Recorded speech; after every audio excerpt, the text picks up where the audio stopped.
Il y avait, il y a quelques années, je crois que c'était en 2008, un plan de financement qui avait été élaboré. 2008, 2017, ça fait presque 10 ans. Les paramètres financiers de l'époque, notamment pour les collectivités locales, étaient bien différents de ceux d'aujourd'hui. Nous avons désormais, chacun le sait, une contrainte financière qui n'existait pas. Il y a quelques années, nos ressources sont en baisse, les dotations de l'État en particulier, qui sont une ressource essentielle pour nous, ont considérablement chuté. Donc tout ça, on est obligé d'en tenir compte. On est obligé d'inventer un nouveau modèle de financement.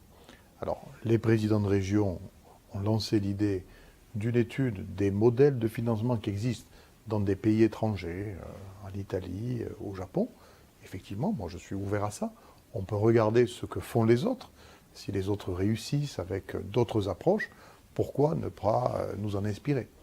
Et puis, il y a également une idée que nous sommes un certain nombre à développer.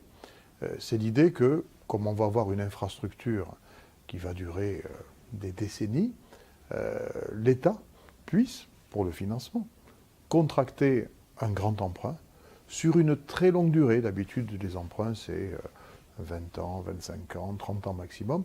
Mais que là, on envisage un emprunt d'une durée plus forte, peut-être 50 ans, et que pour le remboursement de cet emprunt, l'État puisse compter sur une participation des collectivités. À partir du moment où on étale le remboursement sur une longue période, forcément, l'annuité d'emprunt devient supportable et soutenable, et donc conforme aux contraintes que nous connaissons pour nos propres finances.